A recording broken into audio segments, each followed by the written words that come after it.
o Sicredi aqui de Veranópolis, o Wagner Cortellini e o Cássio Schwartz, que estão aqui conosco, para falarmos. A Alessandra também me ajuda a contextualizar esse tema sobre educação financeira. Isso aí, Dani. Nós conversando, né, na nossa pauta de saúde e bem-estar, que ela é diária aqui na rádio, a gente pensou muito na nossa saúde e bem-estar relacionada ao nosso dinheiro também. Afinal, ele faz parte do nosso dia a dia, é super importante. E quando falta, a gente também fica mal, né? Então, acho que nesse sentido. E também o Sicredi esteve, né, com uma programação toda voltada à questão financeira, à educação financeira. Acho que vocês podem falar melhor sobre isso também. Sejam bem-vindos. Tá bem. Pessoal, então, bom dia a todos. Dani, Alessandra, todas as que estão junto conosco aqui, aos ouvintes e quem vai nos assistir pela tua rádio. Primeiro agradeço mais uma vez a oportunidade de poder estar aqui conversando mais uma vez. Talvez esse tema, junto com o nosso core bancário de comprar e vender dinheiro, seja talvez das grandes preocupações nossas em ter uma sociedade mais próspera, e essa prosperidade, queira ou não, ela transita nos teus aspectos de saúde, toda a tua parte psicológica e todos os que vêm descendendo disso. Mas ter as finanças em ordem e estar com isso organizado é preceito para que os demais possam evoluir. Então, para nós, uma alegria poder estar aqui de novo, e parabenizo, é um tema extremamente importante. A gente tem depois, vamos poder conversar alguns minutos aí, algumas ações que a gente vem fazendo de evoluir essa conscientização, e toda oportunidade que a gente tem, a gente não pode desperdiçar de poder estar tratando desse tema. Um bom dia também para o Cássio, que está aqui conosco.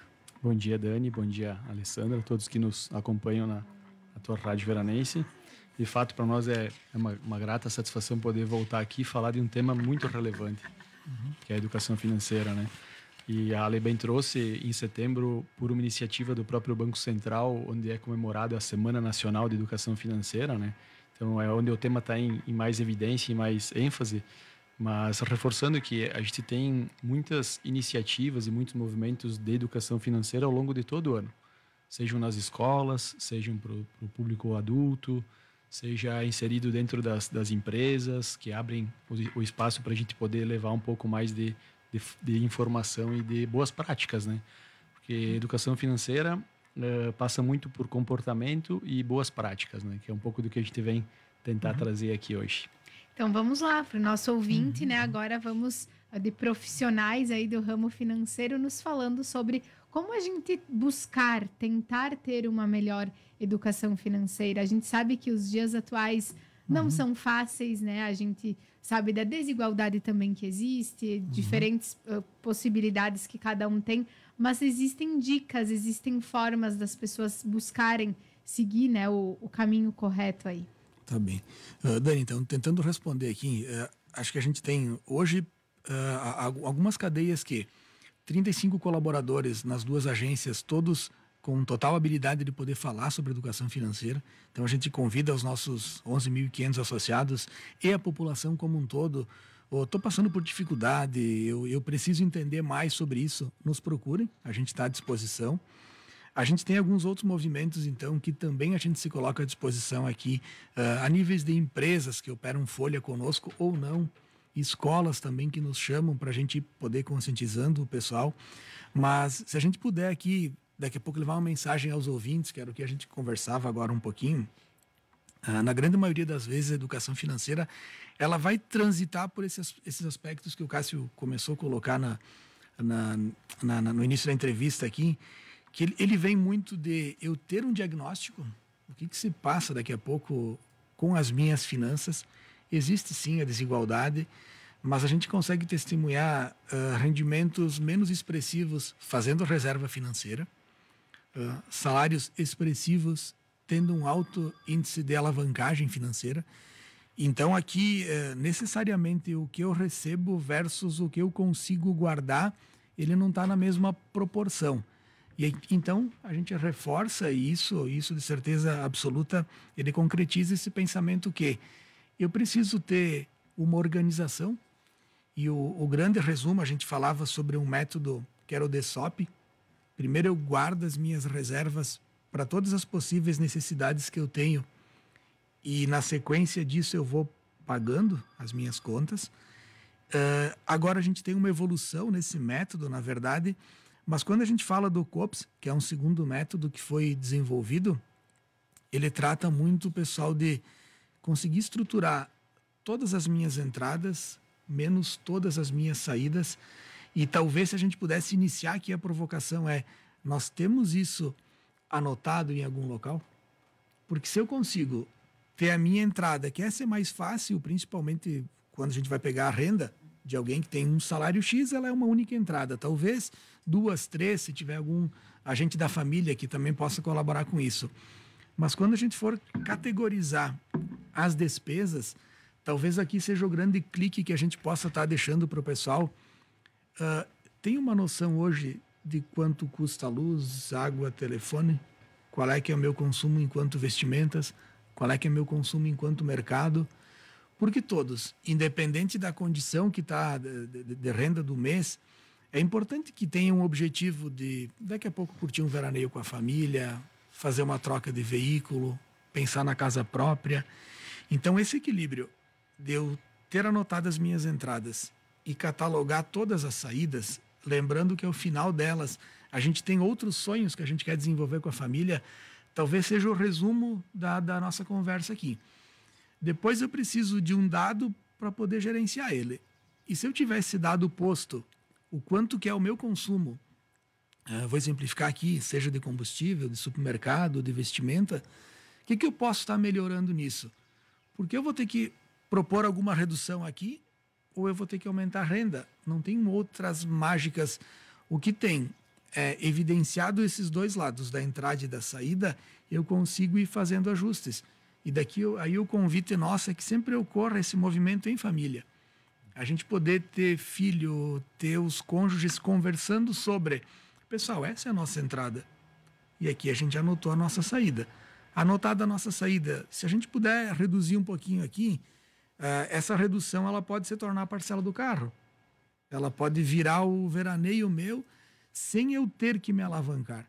E quando a gente fala alavancagem, é a busca de crédito, não tem pecado nenhum buscar o crédito. E a gente vê empresas e CPFs evoluindo buscando crédito. E é por isso que ele existe também. Mas o objetivo da educação financeira é que eu possa estar me organizando na eventualidade de busco algum crédito, mas se eu conseguir me estruturar financeiramente, eu vou entrando nele por menos vezes consecutivas. Muito bom, já tivemos uma boa aula com o Wagner. O Cássio também pode nos complementar um pouquinho, né? Eu já fiquei pensando aqui, analisando. Fazendo as contas. Que eu acho que, assim, muitas vezes as pessoas não gostam desse trabalho de sentar, digo por mim, né? Às vezes a gente não quer isso, sentar e somar e analisar. A gente pensa, cara, eu tô fazendo o que eu preciso, eu tô comprando o que eu preciso. Mas é interessante essa análise. Eu estava me segurando aqui para não atrapalhar o raciocínio do Wagner, mas fazendo umas inclusões bem dentro do que tu traz, Dani. Existem estudos e pesquisas que apontam que o brasileiro, cerca de 60% dos brasileiros não dedicam, não investem um tempo para a sua organização financeira, para o seu planejamento financeiro. Que de fato, deixa a vida me levar, né? O jeitinho brasileiro. Outro dado, muitos dos conflitos familiares é por causa do dinheiro ou por causa da falta do dinheiro, né? Então, a importância que o Wagner traz de envolver toda a família num planejamento familiar financeiro, né? E educação financeira não pode ser um tabu e também ela não pode ser complexa. A gente pode pensar aqui em planilhas de Excel, em softwares, e não é isso que a gente quer trazer. A gente quer talvez trazer de uma forma simples e fácil de aplicar. Pode ser no papel de pão, pode ser na agenda, pode ser num rascunho mensal, mas essa consciência da gente entender o nosso comportamento de consumo, a gente perceber para onde vai o nosso dinheiro todo mês, conseguir olhar para as despesas e identificar o que é essencial do que não é essencial, aonde eu posso talvez abrir mão de algum consumo, alguma despesa. E aqui a gente traz também a importância de registrar as pequenas despesas, né? Seja um café, seja um lanche, enfim, para poder evidenciar, porque dentro de um mês existe uma recorrência de a gente acabar repetindo algumas despesas, né?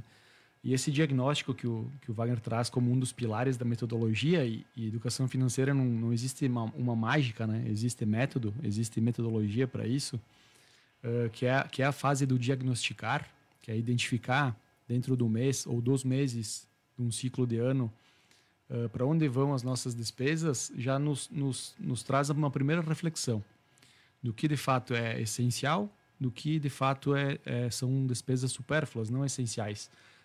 Onde a gente pode talvez rever alguns comportamentos, alguns hábitos, priorizar, e aí sim, acho que um outro pilar da metodologia é trazer os nossos objetivos, os nossos sonhos de curto, médio e longo prazo para o orçamento e para a educação financeira, priorizar eles, saber que, primeiro de tudo, eu já separo os recursos para investir nos meus sonhos, nos meus projetos, e a partir daí eu reorganizo toda a minha despesa mensal.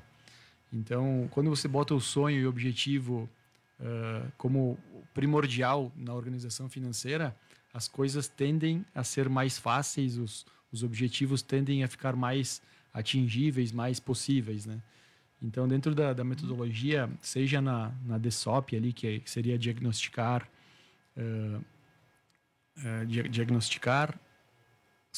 sonhar, orçar e poupar, a metodologia que é trazida pelo Reinaldo Domingues, que em algum momento a gente trabalhou fortemente, mas agora também com o método COPES, que é o método do Sicredi, né, onde a gente traz a conscientização, né, em cima do diagnóstico, a observação, Wagner vai me ajudando. Vai organizando depois. A organização, o planejamento e a sustentação desse planejamento, né? Então, dentro dessas metodologias, e são várias, talvez, que dentro do tema, possíveis de se utilizar, mas passa muito por comportamento e consciência, né? É possível. Estar acompanhando. E aí a gente pensa também, cartão de crédito, né? Eu, por exemplo, tenho o próprio aplicativo do Sicredi, né? Que a gente vai lá e eu sempre vou analisando minhas futuras faturas, né? Então, acho que é bacana também a gente acompanhar tudo isso. Claro, a gente define quando desconta, né? Com base no nosso recebimento, né? De valores. Mas é algo que muitas pessoas acabam, às vezes, se perdendo, né? A questão do cartão de crédito é um exemplo, né? Temos... Eu acho que, Dani, assim, ó, ele já foi visto como um vilão, né? E a gente não está aqui nunca para vender produto e serviço, a gente está aqui, acho que esse é o ponto bem positivo, de poder trocar com a comunidade fatos que venham agregar. O cartão, se eu não vencer a fatura, eu começo a entrar numa recorrência de pagar juros, esse é o aspecto negativo. Porém, se eu analisar e eu ter estratificado toda a compra que eu estou fazendo, eu passei o cartão, naturalmente vai vir uma conta a ser paga. Ele é para o dia X do mês. E eu vou tendo esse extrato atualizado no aplicativo. Exato, eu vai já consumi acompanhando. 200, 500, 1.000, meu limitador é 1.500, certo?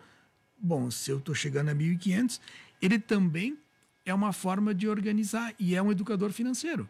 Porque tu vai chegar no final do mês, e eu acho que esse é o ponto, podendo pegar o exemplo aqui, independente do resultado ser positivo ou não, nós temos que... Já existe lá na administração que tudo que eu meço, eu gerencio. Então, eu preciso medir. E se eu olhar para o cartão e eu percebi que essas são as compras, eu vou me questionar, será que eu tinha mesmo que ter comprado isso? Porque eu decidi comprar isso e não tem mágica. Então, vai faltar para X. Se eu olhar para ele sobre a ótica de um diagnóstico... Ele é um educador financeiro. E vou pegar um gancho da provocação do Cássio aqui. A gente trabalha feliz e a gente torce para que todos possam estar plenos nos seus ambientes de trabalho. Mas a gente trabalha também sob uma ótica de uma remuneração. Não vamos ser, daqui a pouco, demagogos, que a gente quer a receita. E daí, quando eu sonego de fazer a análise dela, talvez este é o primeiro movimento que eu tenho que fazer uma reflexão. Eu não quero investir 20 minutos do mês para ter um diagnóstico, independente dele dar positivo ou negativo. Se ele der negativo, eu tenho que encarar essa realidade e eu tenho que começar a mudar comportamentos para que mude a minha questão financeira. Então, o nosso convite, desculpa que eu peguei o gancho do cartão, certo? Mas ele te organiza e ele te gera dados. Esse dado pode ser no papel de pão, pode ser no Excel, posso desenvolver um software. Eu preciso ter dados. Em cima desses dados, eu tenho que começar a tomar atitudes.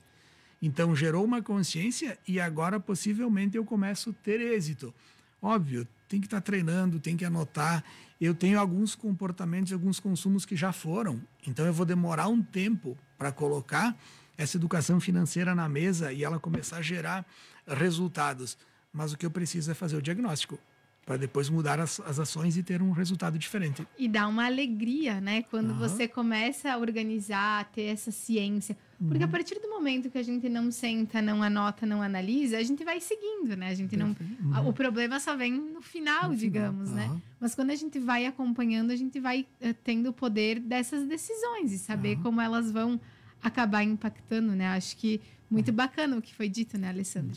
Isso aí, Dani. Eu acho que uma pergunta, assim, para a gente finalizar, né? Tem toda a questão do método e cuidado, mas para o jovem, principalmente, e eu me coloco nesse lugar também.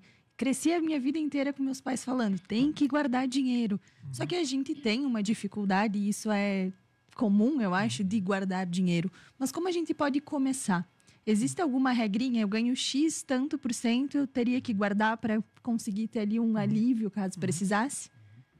Obrigado, Ali, pela pergunta. Não existe um padrão para todas as pessoas. Cada ser é um indivíduo na sua plenitude e tem receitas, despesas distintas, né?